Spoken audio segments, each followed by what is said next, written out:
할렐루야. 3월 20일 금요일 매일 성경 묵상 말씀입니다. 오늘 말씀은 요한복음 14장 15절에서 21절의 말씀입니다.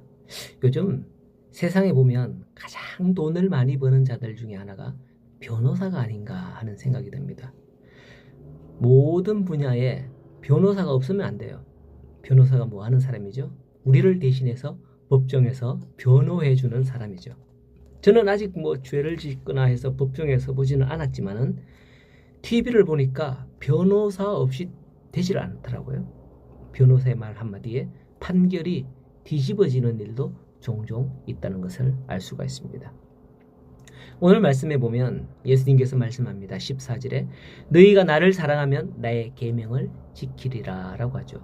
계명은 예수님의 말씀을 율법의 수준으로 좀 준수할 규정으로 그렇게 높여서 여기는 그런 것이라고 할 수가 있겠습니다. 그렇다고 뭐 율법은 아니에요. 하지만 당시 예수님의 말씀을 당시 율법과 빗대어서 말씀하기를 꼭 지키라 라는 것을 엄중히 말씀하는 거죠. 당시 유대인들은 율법을 가르치는 랍비들과 바리새인들, 제사장들에 의해서 율법을 배우고 실천하는 체계를 가지고 있었습니다. 뭐 요즘에 우리나라의 초등학교, 중학교, 고등학교 뭐 이런 체계 말이죠. 그들이 잘 모를 때 랍비들, 바리새인들, 제사장들을 통해서 배우고 가르치는 대로 하는 것이죠. 그런데 예수님의 말씀을 그러한 율법처럼 내 계명이다 라고 하는 거예요.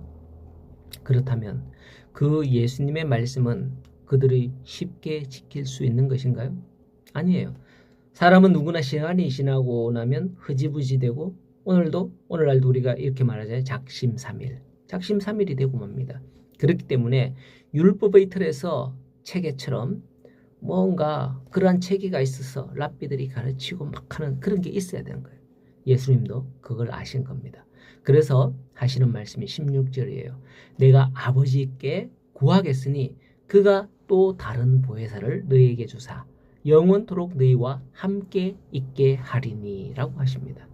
모세의 율법은 사람이 가르쳤지만은 예수님의 계명은 바로 예수님께서 보내시는 보혜사께서 함께 하시면서 깨닫게 하시고 가르쳐 주신다는 겁니다. 그러면 이 보혜사라는 뜻이 무엇일까요?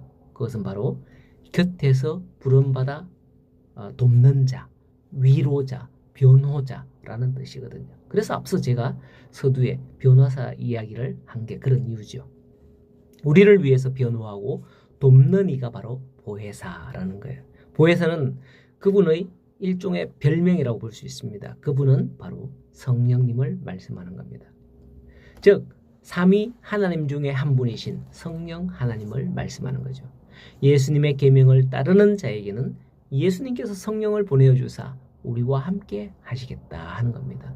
이렇게 말씀하시는 이유는 앞서 제자들이 예수님께서 떠나신다는 것을 알고 두려워했기 때문이겠죠.